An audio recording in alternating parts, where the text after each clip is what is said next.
आ रही हैं इस तरह। क्योंकि नहीं, आप हमारी अतिथि हैं तो हमारा, क्योंकि आपको यहाँ काफ़ी लेट था तो हमने कहा कि 2 सभा हम रखते थे, एक ही रखी आपका व्यक्तित्व ऐसा है कि हमने सोचा एक पूरी सभा हो।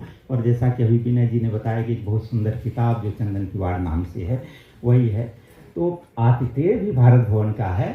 और मैं ये कहना चाहता हूँ कि भारत भवन यदि संस्कृति का गुरुकुल है तो मालिनी जी उसकी आचार्य हैं। हम सब इनसे सीखते हैं, समझते हैं, जानते हैं। दरअसल यहाँ हमारे अपर मुख्य सचिव और भारत भवन के न्यासी सचिव श्री शेखर शुक्ला जी को यहाँ अभी ये सब स्वागत करना था, लेकिन मुख्यमंत्री जी के यहाँ कुछ ऐसी मीटिंग आ गई जिसकी वजह से नहीं आ पाए। वो काफ़ी कोशिश किया हम लोगों ने और वो चाहते थे कि आपका स्वागत करें और लास्ट में ज्वाइन करेंगे, पूरी कोशिश कर रहे हैं।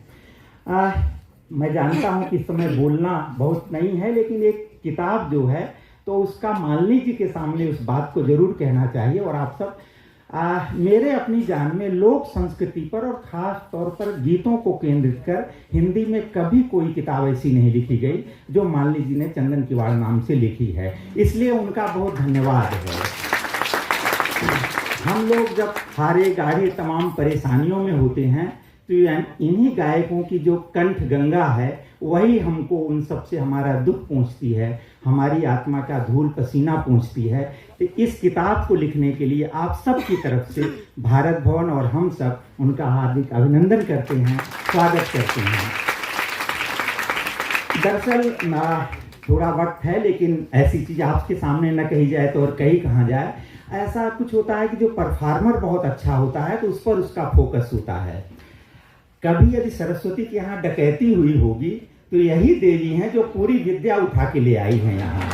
तो सब कुछ इनके पास है, इतना सुंदर कंठ है, इतना सुंदर अभ्यास है, मतलब शास्त्रीय संगीत आप कहिए। खुद एक किताब मुझे ताजुब है कि ऋग्वेद से लेकर अभी तक के जो पूरा एक गायन का संसार है और ख़ास तौर पर जो हमारे भारत का जीवन है उसमें जो दुख है, पीड़ा है, पराजय है, प्रेम है, उसको ये किताब इतने सुंदर ढंग से उद्घाटित करती है।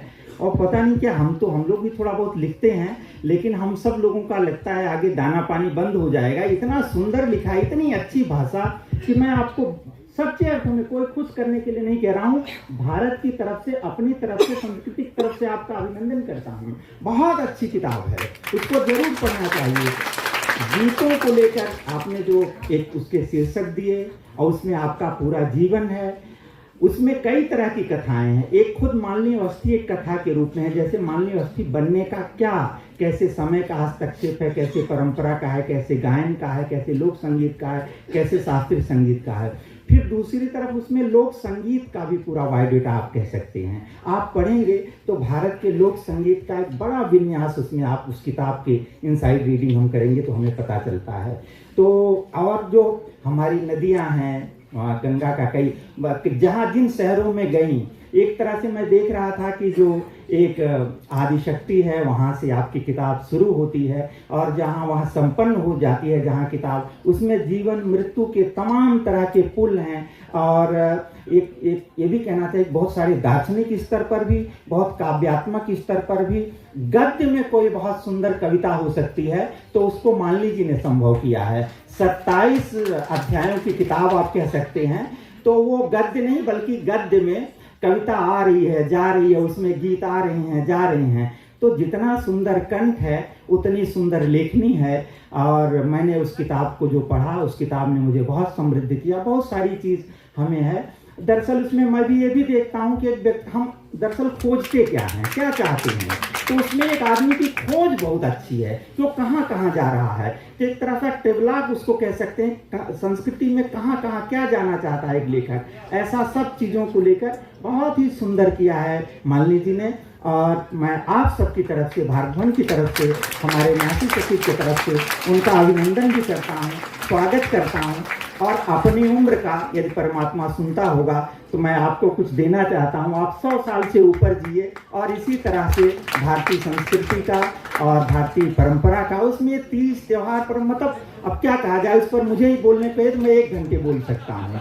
पर अच्छा ये है कि मालिनी जी खुद बोलें, उस किताब की रचना प्रक्रिया को लेकर, उनका पूरा जो एक तरह से पूरे जीवन का कैनवास है उसको लेकर उनने हमारा आग्रह माना, यहाँ कृपापूर्वक पधारी हैं।